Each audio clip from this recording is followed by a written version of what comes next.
Welcome, welcome, welcome to the Through Their Eyes launch event.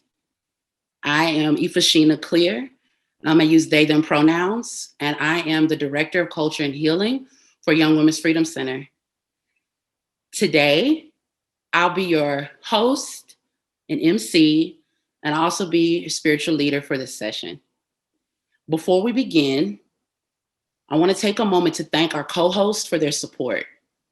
Akonadi Foundation, Grantmakers for Girls of Color, the Miss Foundation, and the Women's Foundation of California are critical partners in our work to end the incarceration and criminalization of formerly incarcerated and systems-involved women, girls, trans, and G and C people of color. Thank you so much for helping us lift up these voices, and thank you for your championship of our cause. Now, I want to invite Julia Arroyo, Site Director for Young Women's Freedom Center in San Francisco, and another spiritual lead at our organization. She's going to join me so that we can give thanks and appreciation for the people of the movement and the leaders that have made our work possible. Come on, Julia. Hello. Good morning, everyone. So again, my name's Julia. I also go by Juju. I use she, her pronouns. And I am going to do a little bit of a land acknowledgement right now. I want to go ahead and start off by asking permission. So, El es Dios, thinking about my ancestors, help me to be intentional with my words. Mateo. So, if we could just take a moment to think about the First Nation and the original caretakers of this land. Right now, I stand on Ohlone territory. I'm located in San Francisco. If you can in the future, there is an app because we're in the age of technology. It's called Native Land, and you can look up actually who were the original caretakers of the land that you step on and that you stand on. And I am going to lead us in the 4 directions, which is part of my Mexica tradition. My family comes from Oaxaca, and so I study under the Mexica tradition. So give me a moment. So let me break this down for you a little bit. So this is a shell, and what I'm going to do is lead us in the 4 directions, and you're probably going to see my back. So typically, we're modifying this for a virtual world. And yeah, so let me just go ahead and get started.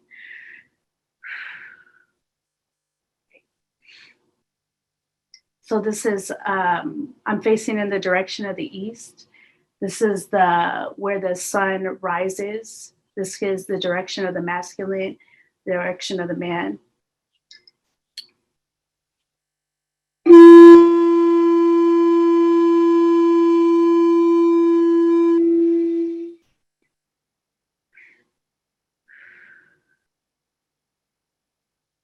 Sure.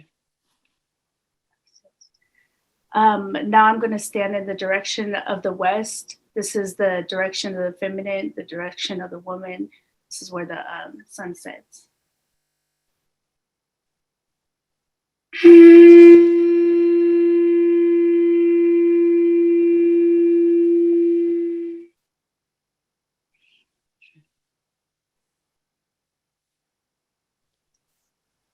Okay, and now I'm going to face forward, which is my north.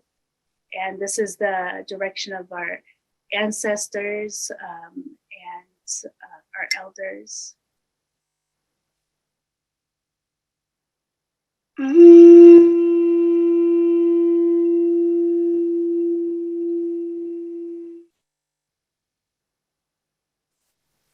Okay, and so now you'll have my back to right now, and what I'm going to do is I'm going to do the direction of the children. So I'm going to turn to my south.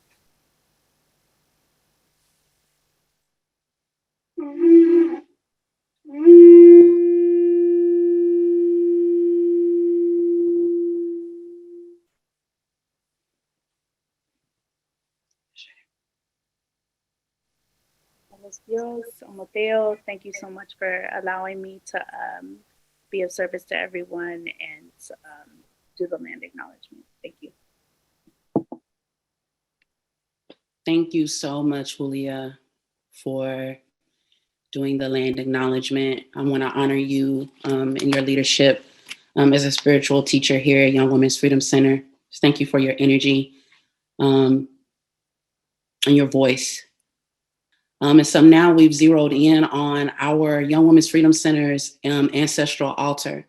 So this is the altar that is set up in our San Francisco space as soon as you walk in. And at all of our sites, we have an altar that represents both our work spiritually out in the world. Anyone that comes in has access to it. And it also is a place where we come to honor Young Women's Freedom Center's ancestors. There are three powerful energies and beings that oversee our work. They are the backs that we stand on as an institution and as an organization doing powerful change work. I will speak their names. And at the end of each of their names, I will say a word that comes from my tradition.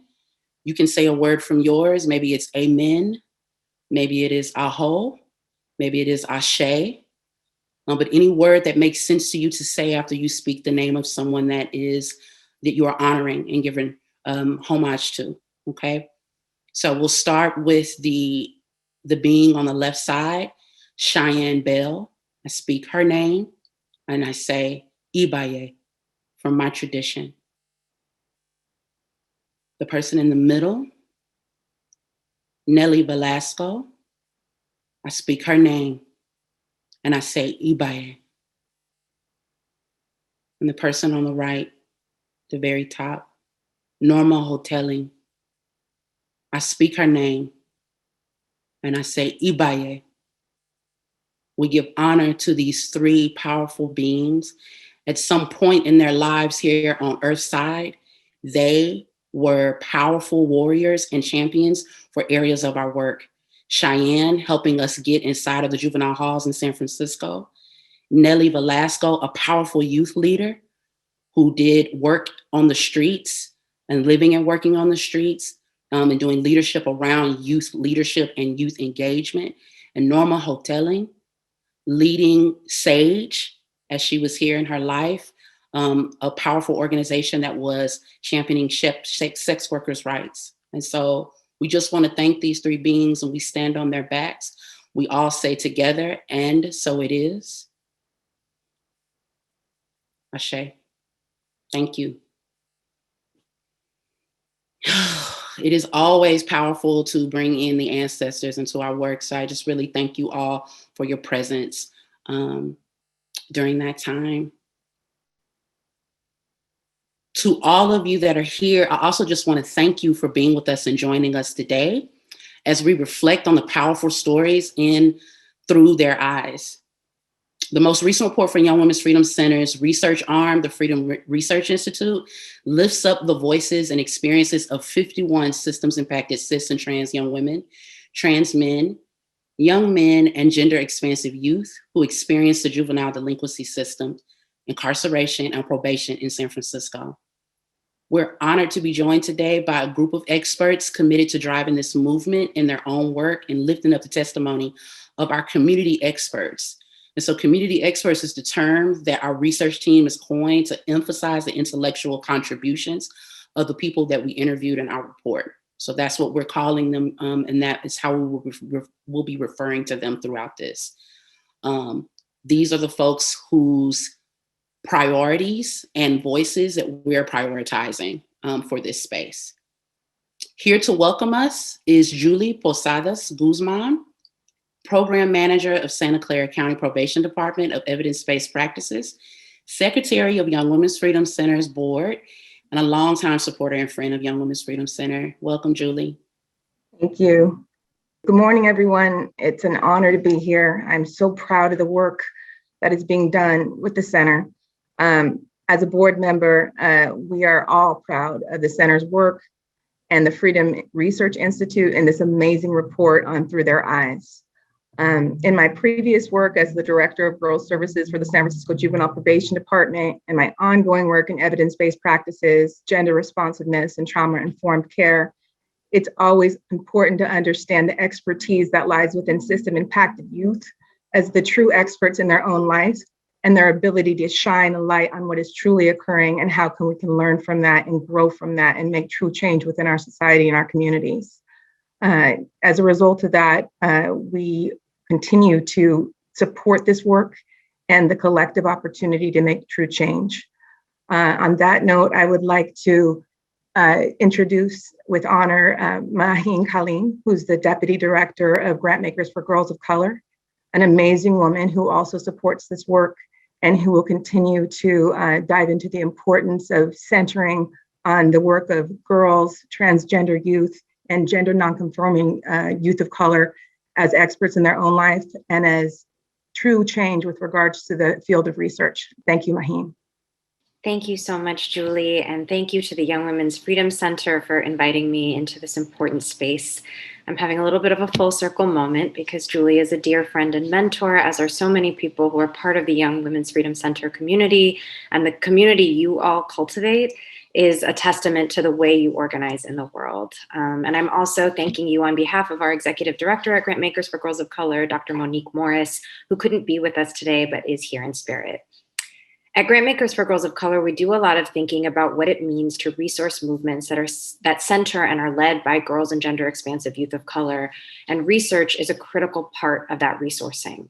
Not only is research a necessary tool for advocacy and movement building and mobilizing financial resources, but it literally ensures that the stories of our girls and young people are told, contextualized, and memorialized.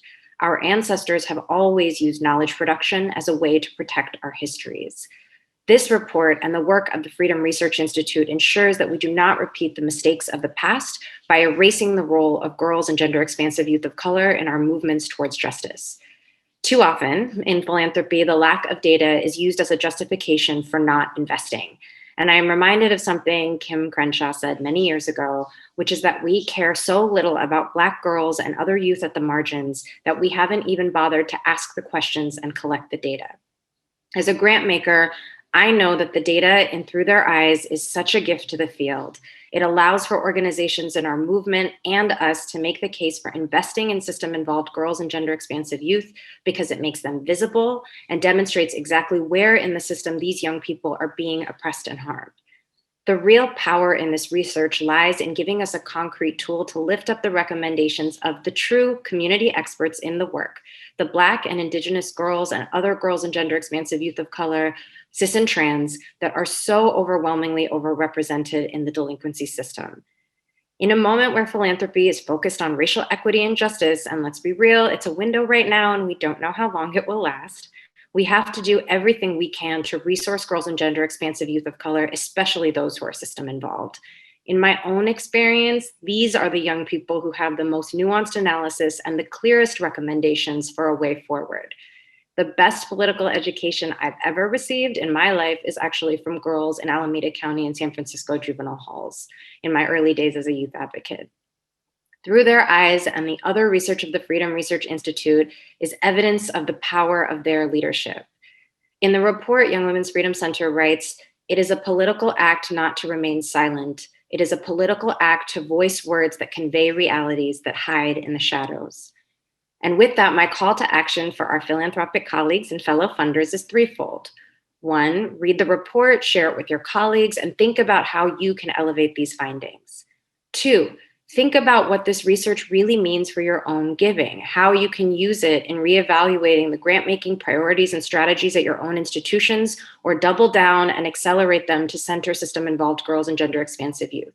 And three, let's follow the leadership of the Young Women's Freedom Center and organize with each other and with our colleagues in philanthropy to move resources swiftly and abundantly towards this necessary and critical work. That was a mic drop if I ever heard one. Thank you so much, Maheen, for your powerful words, for your sincerity, and for lifting up the necessity of grant makers to join you all. You are changing the game of what it means to join in solidarity and partnership with organizations supporting girls and TGNC youth. Thank you so much. At this time, I want to introduce Alessandra Melendrez, president of Young Women's Freedom Center's Research Institute, to give us some of the context around how this report was produced. Welcome, Alessandra. Thank you so much, Ifashina, and thank you all for joining us today to bear witness to the lived experiences of people who navigated San Francisco's juvenile delinquency system. These cis and trans young women and girls and gender nonconforming youth were arrested, detained, and monitored by the juvenile delinquency system during their childhood. We started the ruminations of this project way back in March of 2017. We knew that our research purpose and process would need to look and feel really, really different. So we would not reproduce the immense harm that research has inflicted on communities of color, but most acutely on Black people in the United States and abroad. We knew our work would have to decolonize Western practices of knowledge making, and of course it would have to be participatory. We asked ourselves, how do we make research generative, forward-looking, and healing? How do we utilize research so that it's about building a radically different future for Black, Latinx, Indigenous, cis and trans people, and gender-expansive folks? When can we begin to shift the conversation to facilitating joy and love and self-determined lives for our community outside of white and Western frameworks for living? We had to figure out what research would look like at the Young Women's Freedom Center and how we would meld it with the center's long history and proven methodologies of decriminalization, healing, and siblinghood. Since 2017, we've trained several cohorts of youth organizers in research. I think it's a disservice to say that they're youth researchers because it really diminishes their contributions. Our system impacted team at the center made all of this work possible. They figured out how to reach the hardest to reach young people and the most marginalized young people in San Francisco. During our interviews, they held space for folks to tell their stories without feeling judged or criminalized. They were also the ones who created the analytical framework that you see represented in the 5 major themes in our newest report, Through Their Eyes. And through their eyes, and today, Ifashina mentioned this, we refer to the people that we interviewed as community experts. Usually people refer to the same group of people as research subjects or participants. Jocelyn Mapty, a founding member of our research team, coined this term to emphasize the intellectual contributions of all the people that we interviewed. We were compelled to develop Through Their Eyes to support our political organizing work here in San Francisco and to ensure the permanent closure of JJC and that a new system of detention does not arise in its place. And also to support the efforts throughout California and across the country to decarcerate and abolish juvenile incarceration.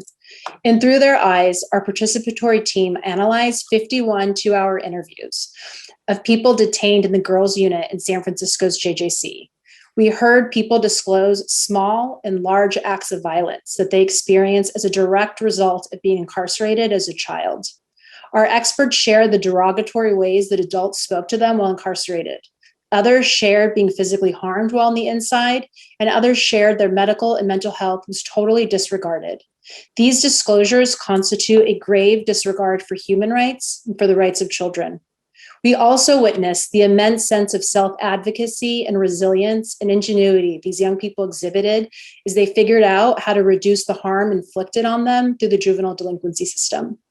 What we didn't hear, or sometimes we heard just too infrequently, was that the adults around them did not intervene to stop this harm, to stop the violence, to stop cycles of racial oppression that date back to slavery. What we learned, and what the center has long known, is that it is impossible to maintain the dignity and humanity of children inside of the juvenile delinquency system. We also know that not all kids are impacted by juvenile incarceration in the same way. Research has shown us that this is not due to differences in behaviors between racial groups, but rather how systems in counties disproportionately surveil, punish, and criminalize low-income youth of color. In 2019, 72.7% of the youth that walked through the girls' unit at JJC were Black, and 20% were from the Bayview. How long are we going to stand by and allow this kind of racial targeting and violence perpetuated against youth of color? Childhood is sacred. It's too sacred to have this many missteps. Childhood is sacred for the kids from the Bayview. It's sacred for the kids from Compton, and it's sacred from the kids from the South Bronx. We hope that all of you here today will listen to the stories and expertise of youth impacted by incarceration, hold space for them, remember their words. and fight to interrupt cycles of institutional violence perpetuated against Black, Latinx, and Indigenous youth. And we hope that you can utilize this research to fight to totally transform systems in your local counties so that all youth get to experience joyful childhoods. We also hope that someday soon we can talk about something else.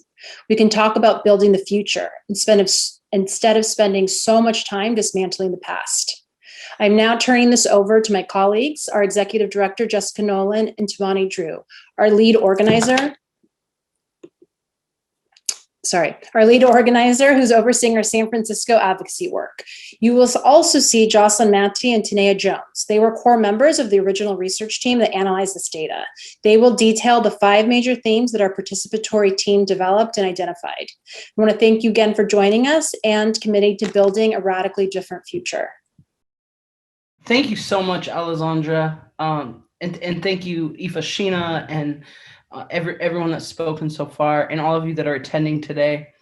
Alessandra, I just want to say to you how thankful I am for your leadership and uncompromising vision for the Freedom Research Institute. It's such an honor to work alongside you and learn from you. The realities of the stories and that we hear at the heart of Through Their Eyes is a truth that must be the center of our collective work, of all of us, if we're going to realize liberation and freedom for everyone. And there's really no one better to tell us about all of the themes in the report than the young people themselves, the research team, and the community experts. Tamani and I are really proud to introduce videos from the researchers themselves and to share with you recommendations from the report. And I also wanted to acknowledge all of the broader research team that has put in so much time and energy on all of this work. Definitely Tanea and Jocelyn, and also Letty, Terriana, Lucetto, Shai, and the countless others that have really worked to form the Freedom Research Institute over the last couple of years. Thank you all so much. And so now we're gonna look at a video around theme 1 from this report, which is questionable reasons for incarceration.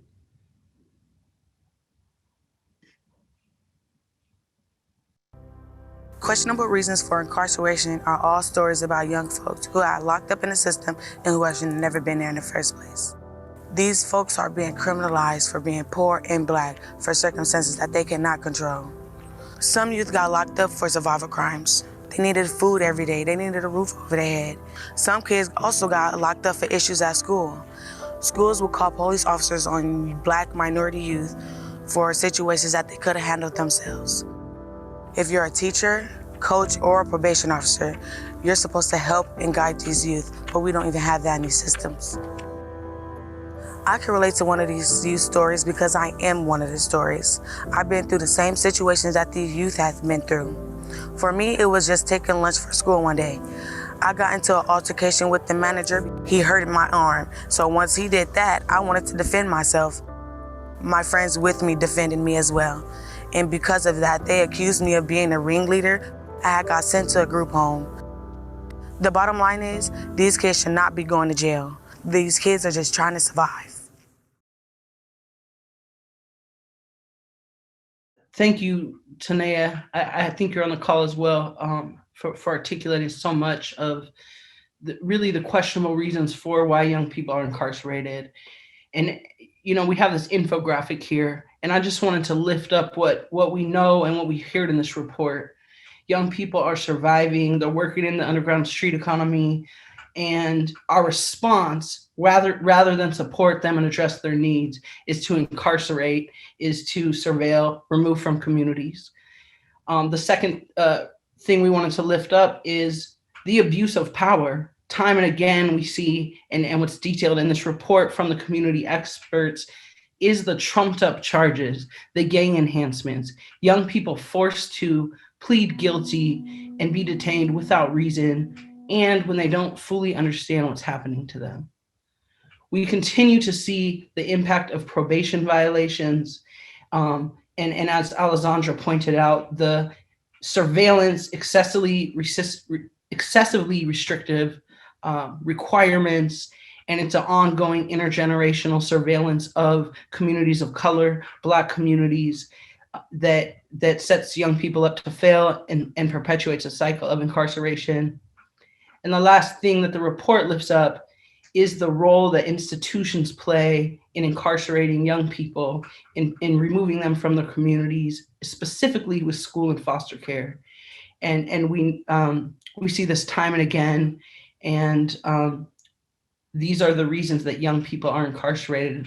The thing we just really wanted to lift up through the report is all of these are questionable, and we 100% need to remove incarceration as an option for all of these reasons. And I'm going to share next the second theme, which is negligence on the inside, and we'll see another video from the community experts and researchers.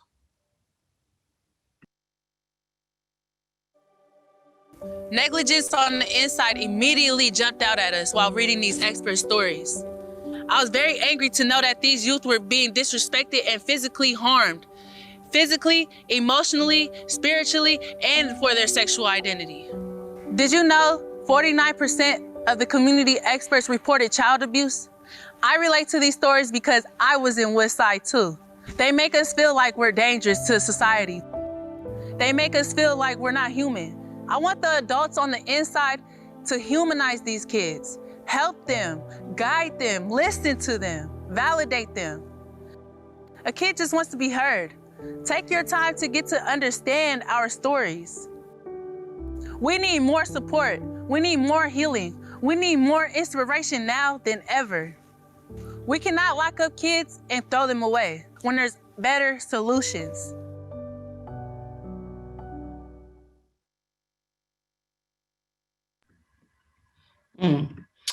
I mean, Jossie said it all. Again, though, our looking at the themes from the report, negligence on the inside, and health, physical health, young people's being ignored, pregnancy continues. Why are we ever incarcerating pregnant children? Mental health, I really wanted to lift up the overuse of medication and therapy offered by the system. I think that understanding that young people need mental health support, but we really need to rethink therapy mandated by the carceral state when young people are coming from generations of families and communities that have had violence inflicted upon them from criminalization and incarceration is not going to work. Young people don't trust these therapists, don't feel supported. We see a lot of disrespectful interpersonal reactions, really disregarding young people's humanity. And another thing we just wanted to lift up is solitary confinement. This continues to be an issue across the country in San Francisco. And we know that gender nonconforming trans youth are often kept in their cells for much longer periods of time. This picture in the middle, I just want to lift up too. That many of our juvenile facilities, including San Francisco's Juvenile Hall, were built and modeled after prisons. And this is no place for a young person or a child. And young people have experienced and continue to experience excessive physical violence while incarcerated. And the last theme we're going to look at is the long-term impacts of incarceration.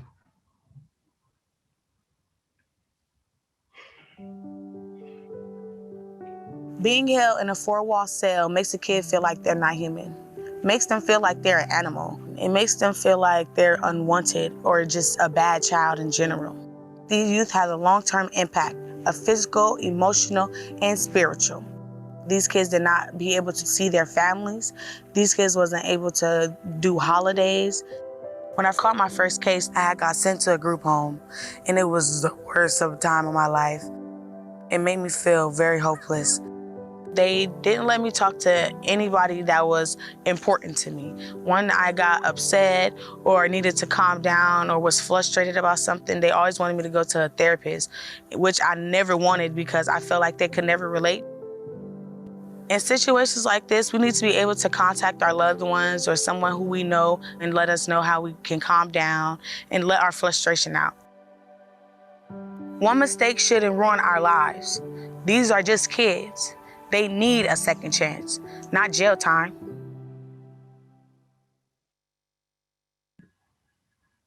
The enduring impacts of incarceration, the themes we really wanted to lift out was, of course, family separation and young people being isolated from their families and extended families, the emotional distress and the long-term impact that has. And overall, that we just know jails and incarceration are not a place for children.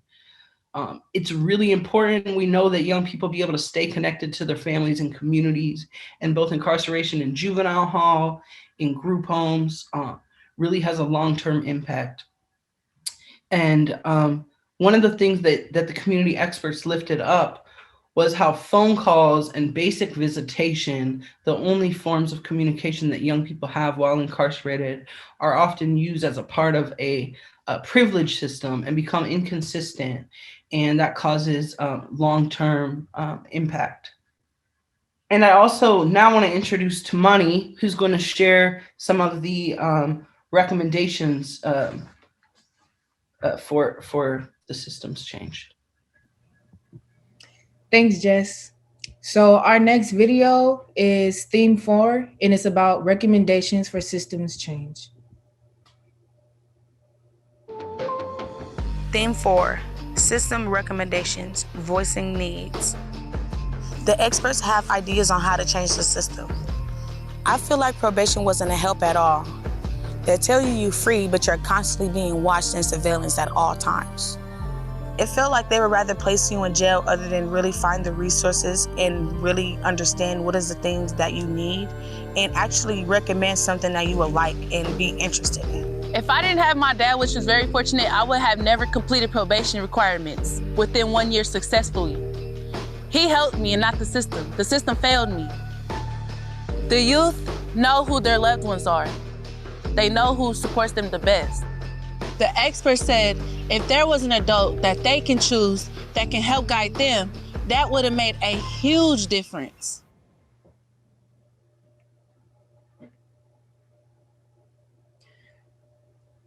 Our community experts express how these punitive institutions failed them, and how if their voices were simply centered in the decision-making process, like for example, mandated placements, they would have never experienced trauma while growing from their mistakes.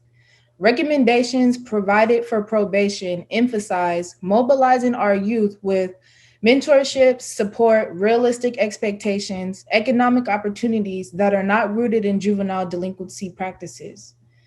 The final theme that emerged was what could have made a difference. What could have made a difference? The system really needs to think how to work with these youth better. Listen to their voices. Humanize us. We want to be treated with respect. Respect our names, respect our backgrounds, respect where we come from. You need to understand these youth of color, youth of traditions, youth of religions, youth of culture, youth of poverty. Understand us. I want adults to do better for our youth in the city because I want our youth to know that they are somebody. I want our youth to be validated, to be centered, to be uplifted. I want the adults to actually pay attention to the youth. Community-based support taught me how to be a leader of my own struggles. They taught me how to shift my narrative into a positive outlook and that the struggles is not my fault, that there's a bigger outcome in this society. I want adults to give us the skills or tell us that we are leaders already.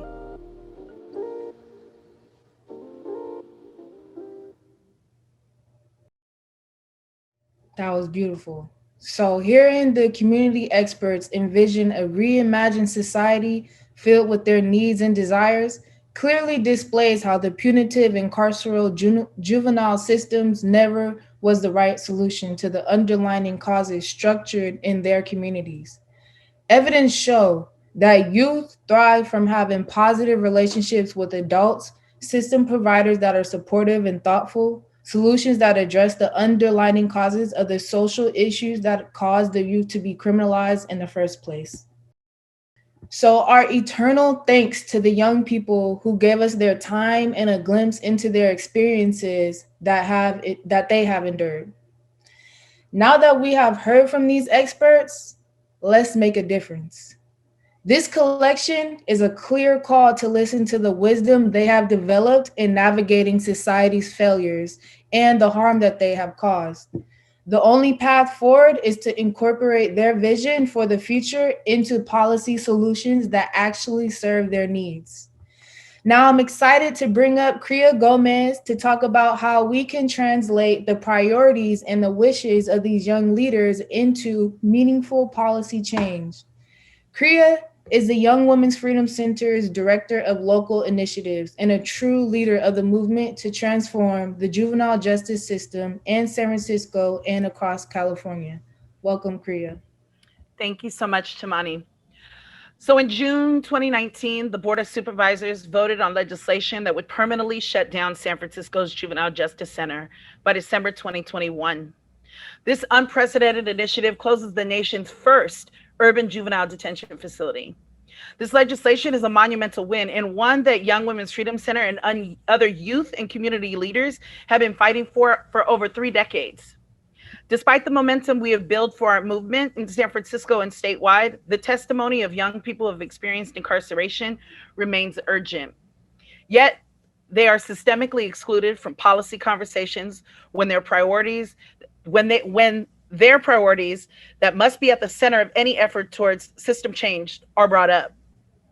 Recommendations such as mentorship and caring adults who guide youth through probation, keeping youth close to their communities and prioritizing family placement that is attached to support, reducing excessive monitoring and limiting probation, prioritizing economic support so that young people have a fighting chance to successfully complete probation, and building goals and successful plans around young people's strengths are specific policy changes that can improve outcomes for youth. Through their eyes is all the proof we need to move forward with plans to shut down JJC and to make sure and that any other system that resembles juvenile detention under a different name doesn't form in its place. While the data comes from San Francisco, we know that these experiences transcend our city and county. These stories prove the need to close all juvenile detention centers and end youth incarceration once and for all. Wow.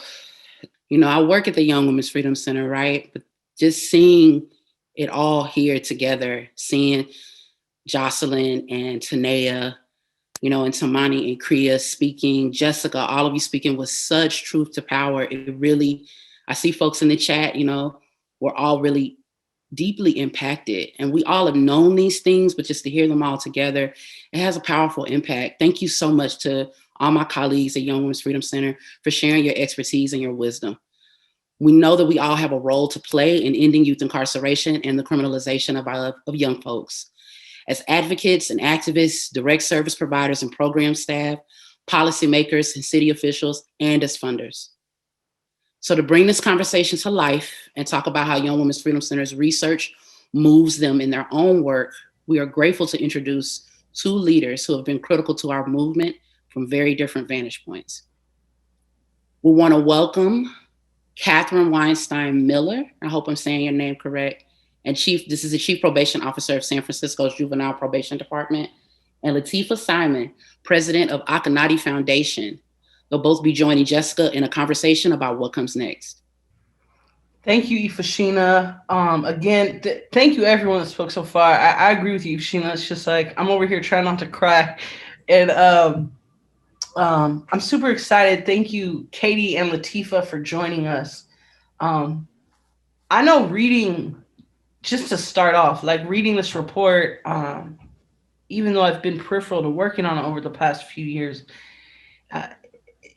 it's just, it has such an impact on me. And I just wondered both of your initial reactions about when you first read this report. Chief, do you want to go first? Sure.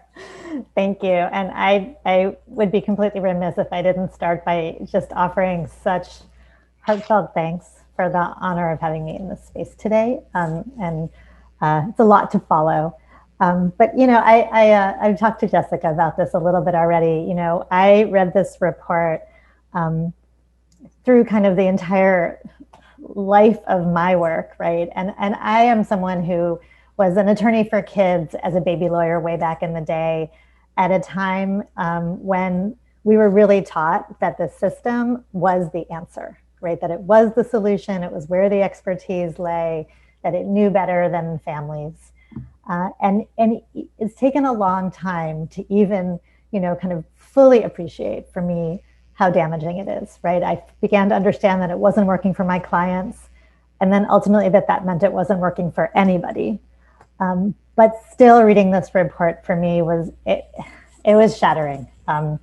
I had pages of notes. I have the words of the community experts burned in my mind, and it just was so hard to read and important to read at the same time. So I thank everybody whose words are in the pages.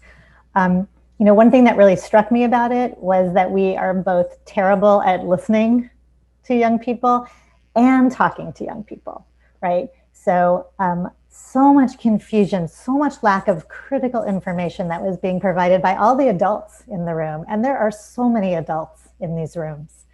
And just seeing how that did not translate at all. And it made me think again back to how effective or ineffective I was at that with my own clients in my own conversations, trying to walk them through the changes and decisions other people were making in their lives. I'm kind of an amateur brain science nerd.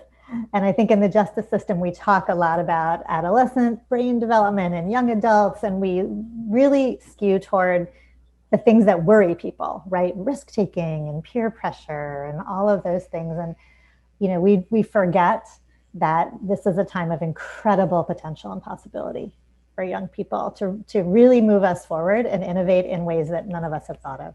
And so this report brought that down to me in a real way. And I think the last thing I would say is it reminded me a lot of this quote that I love from this amazing woman named Heidi Schreck, who very improbably wrote this incredible play that's about both the Constitution and violence against women, and is funny at the same time.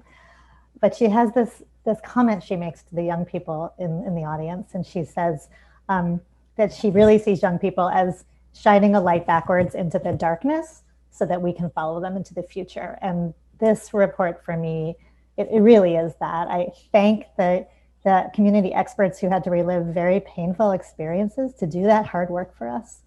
I take it to heart in a very deep way. Man, Katy, we go back.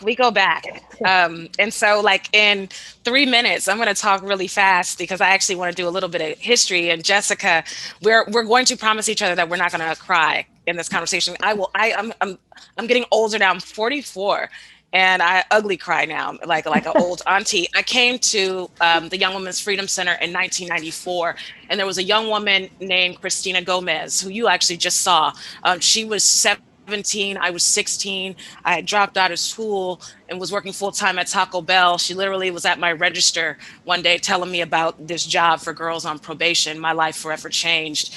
And I was hired as a street outreach worker and organizer. And our organization, was founded on this premise that young women, young people, people of color who were in the street economy knew deeply what they needed to survive. And their resilience had never been respected by the systems that was supposed to support them. This, 27 years later, this report is really the premise of what, Jessica, we've always known, that you take children who have been brutalized by the people who are supposed to care for them, and like brilliant children, they figure out how to survive. No one meets them on the other side. When I was reading this report, Jessica, I thought about really kind of those times that, we were seeking support to hire young women, trans kids, double the minimum wage. In 1996, we had a young funder named Katy Miller, who was a baby lawyer at a Yale Law School, who was working at the Mayor's Office of Criminal Justice. And we were very clear, we needed to pay people $8.50 an hour to do work, to do organizing, to do data collection, to be there for our sisters and siblings on the streets. And she believed us. Not only did they give us resource to pay young women double the minimum wage to be organizers, but we went back and said, employment is not enough. We need a shaman. We need spiritual folk. We need to pay them. We need drums. Those are our office supplies. We need sage. We need to go away to the mountains, because the harm of the drug war, the fact that our employees and our members, their parents, they have to visit them on Sunday. The last thing I'll say, when I read, really the end of the report, Jessica, I couldn't help but, I won't say her name, but I tell this story every single week because it forever changed my life. I became, as you know, the director of the center, and was called on a lot when the young women that we worked with and that we employed were incarcerated or were in crisis. And, Jessica, you remember when our sister gave birth in juvenile hall and was shackled at Highland Hospital during her birth process. You also remember when, shortly after the birth of that child, a social worker came to take that child away. And you also remember when we were allowed to go in, thank God for Cheyenne Bell, God rest her soul, who was a leader at the San Francisco Juvenile Hall, and helped us teach our sister how to express her milk, which she would then have to give every single day to the foster mother who was taking care of her newborn child. We, as young organizers and leaders of this organization, knew almost 20 years ago, and that baby, that child, is a young adult now in the world, who was violated, not the teenager, but the child. Both were violated by a system that was developed to be kind and just parents. So while we have amazing leaders in positions that can shift and will shift this paradigm, what the report tells us is that now, even in the center's almost 30 years of existence, we have almost three generations who have been severely impacted by a system in one of the most progressive bastions of the United States. So I'm thankful that you all have been able to lift up this conversation using sort of this founding knowledge production medium as research, and letting young women and trans and non-gender conforming youth lead the process. Now, as a funder of the center, I think that this report can guide us to being real, true visionaries, as you all have been. So thank you so much. Wow, thank you both. It's super great to be here with you both, and Lateefah for bringing that organizational history, and Katy, that you've also been a part of. Before we had this research in the Freedom Research Institute, like you said, Lateefah, young people at the center have been at City Hall. We wrote an anti-shackling bill that was passed, and the Young Mothers Bill of Rights in San Francisco, based on the story Lateefah just said. And what's so hard in seeing this beautiful report is these are things that young people have been saying, right? These are things we've known and have been advocating for. And the truth is that people haven't listened. And so at this moment in our country, in San Francisco, and for everyone, there's 254 people on the phone right now from across the United States.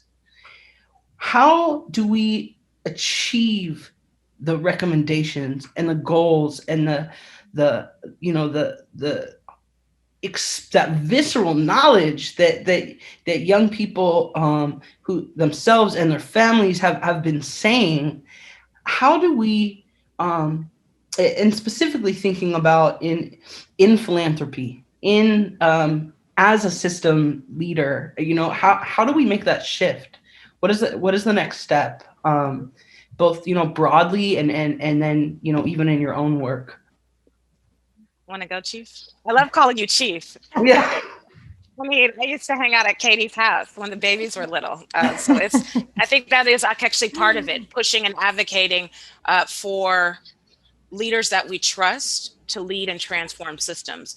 We believe that oftentimes funders believe that if they fund organizations and or movements to address horrific racism and system violence, that these organizations, one, should be responsible for the implementation. to recreate systems that they didn't create. I think that that's part of it, but we also have to make sure if we're going to transform systems, we push for leaders that we trust to be a part of that transformation, that we can continue to organize. I know Katy is not fearful of being organized. She is not fearful of 450 girls, coming into the probation commission meeting, as we used to do with other chiefs.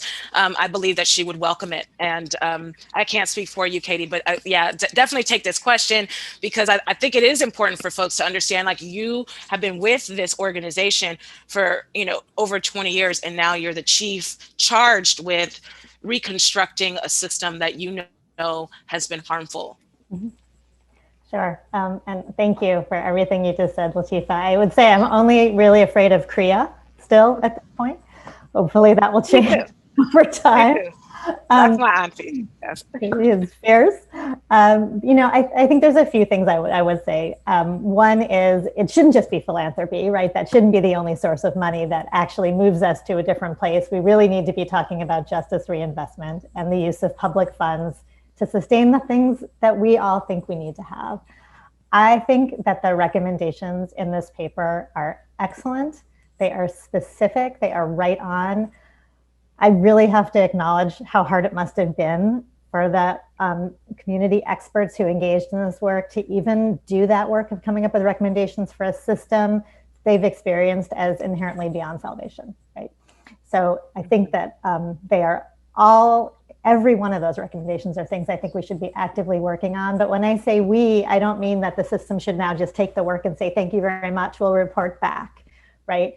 So as much as participatory research, I think, is incredibly important, and this paper shows that, I think participatory reform is critical. And I think ultimately what we're trying to build is what I would say is like a participatory response to crime and trauma and harm, right? So where everyone's really engaged in figuring out the model and being the model, where as much of the response as possible is directed and led by the people most impacted by the harm in community where it happened, and leveraging all the resources and love and capacity that we need to make sure is supported to exist in community. So, I think it gives us both where we want to get to and also kind of a how. But I also want to say it gave me some really important reminders as we think about the work. Like I said, how we listen and how we talk is important. It really reminded me that young people know when we don't believe in them, right? They have, in my geek brain science world, people call that mirror neurons. But in the real world, we just know it's like a BS meter, right? That young people really know when you're talking to them what you think about their future and their worth.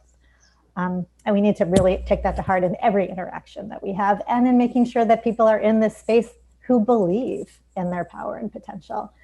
And I also think that we need to remember from this and in all of our conversations that youth voice is not a monolith. There's not one version of what young people think. And, there was a very specific example of that really came up for me in the paper when a couple of the community experts talked about how important it was for them to spend some time not living in San Francisco. And then others were saying how important it was to be in the city, right? And that I think the principle we need to ascribe by isn't kind of like dogma, like we're never going to do this or we're never going to do that, but that we're always going to listen and center the voice of young people and work with them on a plan that makes sense for them. Like that's what I think the value should be, not kind of principles that just may not work for young people in real time.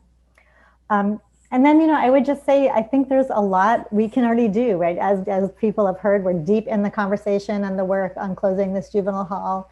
The law already gives us a lot of tools that we don't use well. And then we have the power to change law too, right? So there's a lot of things that I think we can do to really move on these recommendations. And we should move on all of them together. I think that,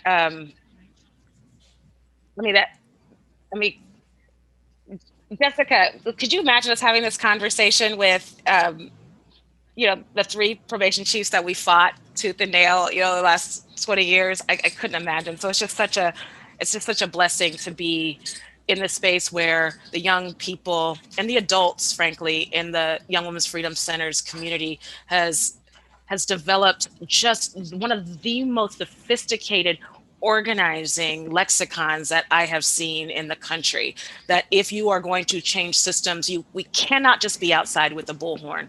You all have taken young people, trained them up, and made them extremely sophisticated in the policy space, extremely sophisticated in the direct action space. They are writers and authors and employers. And I just think the model, again, as somebody who grew up in the model as a young person, I get it. One of the things that I think, Jessica, as again, in philanthropy has a space to replenish movements so that systems change as possible.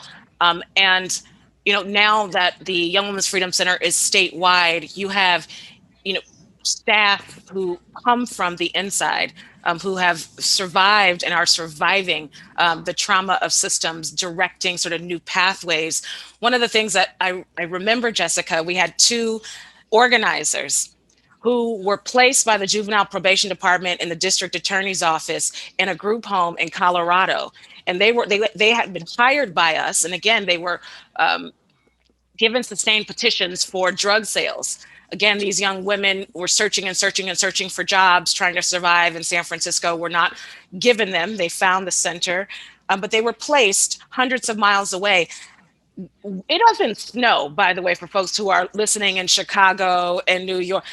40 degrees is extremely cold in the Bay Area. These young women broke out of that group home and hitchhiked and walked through snow, literally, to find a way back to the center. The day that they made it, we had a choice. Do we call the probation department? And I can say now, because I'm a grown-ass woman, Katy, we did not. And we said, we can support you all through this moment until you're ready to handle your business. You were done wrong by a system. Your sisters will not do you wrong. And if you fail, you deserve, absolutely, as a child, you deserve to be forgiven. You deserve to be fed. You deserve to be nurtured. You deserve to work. You deserve to learn. The last thing you need to be is in a cage. And so the center and other organizations in this movement have practical application of how to hold young people in their worst time. What accountability looks like is an understanding of who you are politically, socially, historically, who your ancestors are, how you've infringed on social contracts. It is not isolation. It is not. And you all are proving that through these stories. So foundations, individual donors, I just say we follow this light. We follow what the recommendations in this report, and we support the visionaries and really young people who haven't even experienced what freedom really looks like, but they see it, they feel it, and they're giving us the way forward. We have to support those warriors. So I'm super encouraged, and I'm super proud that Akonadi is a major supporter of the Center for Young Women's Development / Young Women's Freedom Center. I gotta always remember, we have a new name. The work that you all are doing, because it's changing the world. Thank you both. And in a moment for folks on the call, we want you to think about how can you apply through their eyes to your work, wherever you stand, as an advocate, as a district attorney, probation officer, philanthropist, professor. But the other thing I wanted to lift up is, the expertise of the Young Women's Freedom Center, which has been formed by 38,000 folks that we've worked with over the years, using our experiences and our stories to bring forward truth and to shift structural power and heal in our own lives, has kind of culminated in this vision that was created by over 400 warriors of the center and sister warriors and Young Women's Freedom Center members, and it's cultivated in this 10-year strategy, Freedom 2030, which is a legislative campaign, policy campaign. It's research, including Through Their Eyes, which we just heard today, is a deep investment in our own communities, our base. And Freedom 2030 is a 10-year strategy to end the criminalization and incarceration of cis and trans young women, of trans young men, gender-expansive people, our families and communities in California. And this work is guided by a freedom charter that this group of 400 people took 3 years to write, because how do you write a 2-page document with 400 people? But that is very clear, and that lays out this North Star of what, when we say freedom, when we say liberation, what that looks like. And we understand that Freedom 2030 is going to take all of us from wherever we sit. And so I guess the last question I just want to ask both of you, I know you've both, I mean, Lateefah, we were both standing on the Capitol steps when we launched Freedom 2030 a year ago on March 9th. While the mayors were meeting about COVID, we didn't really know what was going to happen this year.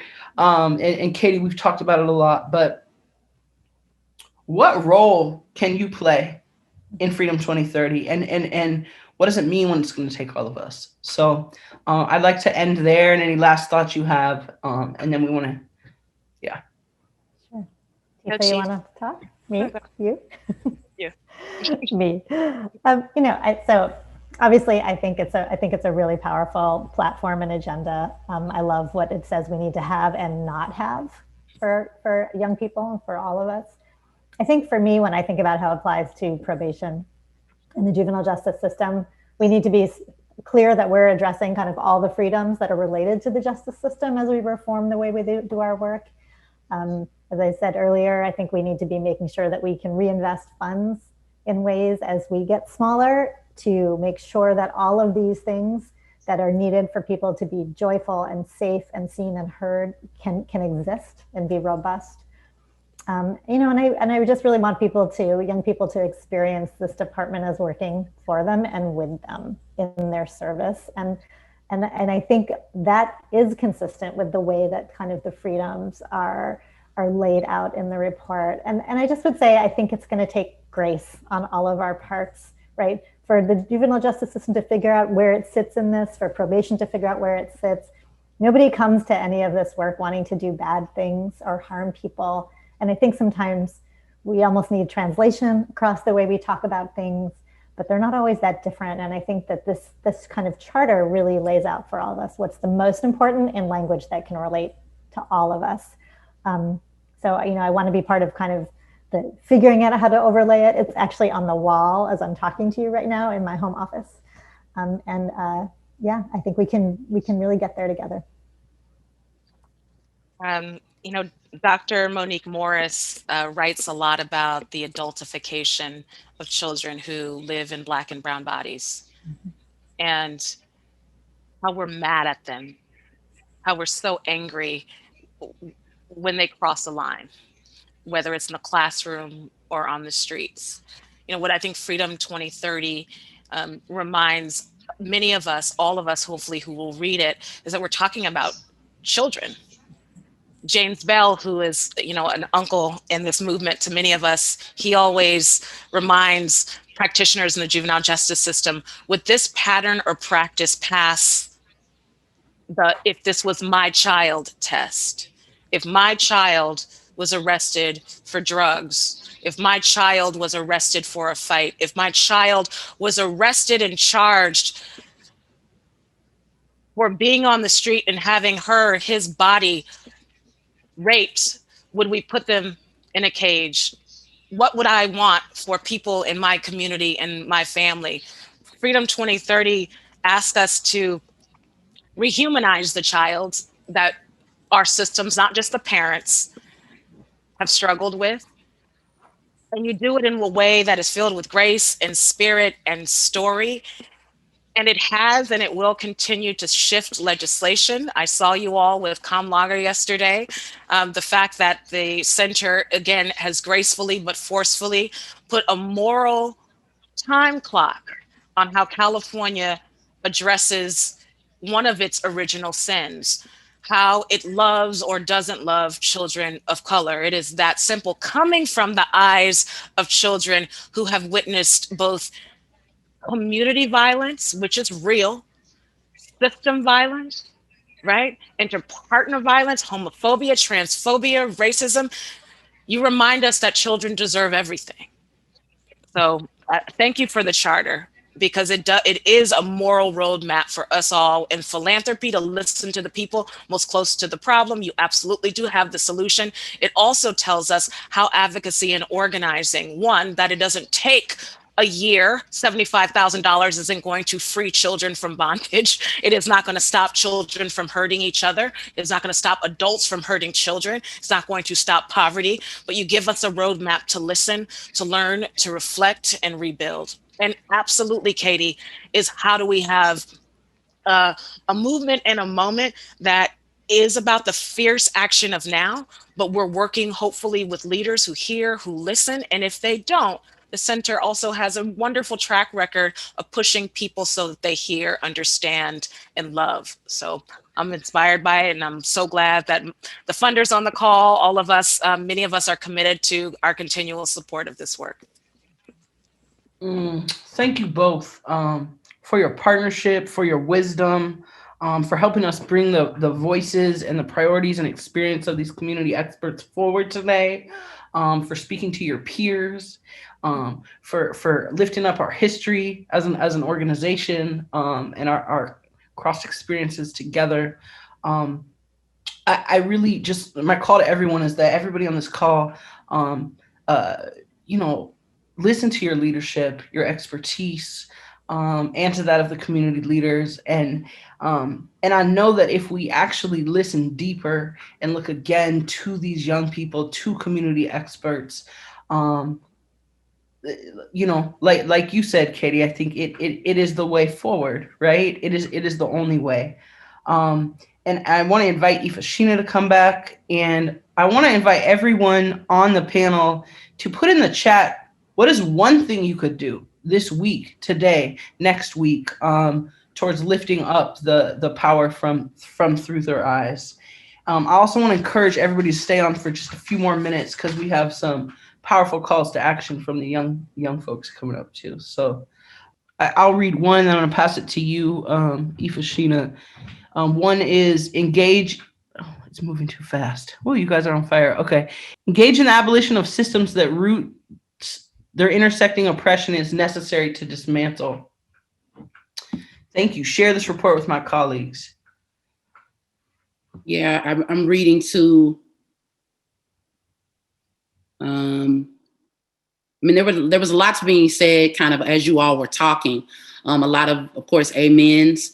There was also some beautiful commentary about how moving it is to think about the leadership and the recommendations specifically from the community experts, and how much we need to be using them in our work moving forward. There was also a couple of folks connecting across counties. I saw San Mateo and Santa Clara County connecting. Here I see, thank you for opening up this conversation, that this was powerful. There's someone here saying, I'll encourage my colleagues to see this webinar so that we can start a dialogue here. And I think SMCO, so I'm thinking that's San Mateo County. Someone else is saying they're going to share the report with their network and publish it on social networks to get more eyes on it. I think I'll read one more. So yeah, I'm seeing more across county recommendations to share it with their colleagues. Absolutely. Absolutely. Someone is saying, be intentional about being honest and treating everyone with dignity and respect. I mean, it's going on, and I hope y'all keep, talking to each other and lifting up what you plan to do to move this work forward. I think at this time, I want to go ahead and close us, but I want you to keep typing in the chat as much as possible, see each other's words, see each other's encouragement. And I want to thank you all so much for joining us. This was a really beautiful show of love and respect for youth leadership, youth voice. I loved hearing how youth voice is not a monolith, that it's vast, that it's diverse. To me, that's definitely a call to action, to really embody and understand and really take that in. All right. I want to also thank, again, our co-host, Akonadi Foundation, Grantmakers for Girls of Color, the Miss Foundation, and the Women's Foundation of California for your ongoing support. And to our speakers, man, all of our speakers, thank you for acknowledging the wisdom and power in these stories. Thank you for your vulnerable shares, your history shares. Thanks, shout out to Lateefah for always coming through with some sort of connection to what the work was then and what it looks like now, and how we are still charging forward. You know, thank you so much to all of our speakers. And to the young folks, Jocelyn, Tanea, and every young community expert who participated in this research, you are the reason we are here today while we do this work, and the reason we have hope for our future. Thank you so very much. We're gonna close this thing out with a last word from our community experts, from our future ancestors. But before I turn it over to them for the final word, I wanna ask you to stay committed to this work. Follow along with Young Women's Freedom Center and the Freedom Research Institute. We'll be releasing a follow-up report later this year with more on youth recommendations for transforming the juvenile justice system. Sign up for updates from Young Women's Freedom Center online so you get the latest on more initiatives to help us achieve our ultimate vision of Freedom 2030. Join us as we build a healthier future for our young people and our communities. We hope their words will inspire you. I am resilient because I was taught to always see the good in every situation, including the bad ones. I believe in youth because I believe we are the voice and we are going to take action on all the injustices that are happening around the world right now. I believe youth have the leadership that it takes to build a better future. I believe that the youth should be heard and prioritized. The juvenile justice system should be shut down because youth should be treated better and show respect because they're only growing and they need guidance in their life because you don't know what happens behind closed doors. The juvenile system has hurt and split up a lot of families, and it is time to put an end to these systems and say enough is enough. We did it for you, loved ones who may not even be alive yet, or possibly don't even know how to walk yet. We did it for you and your children and your children's children, for the future of this country.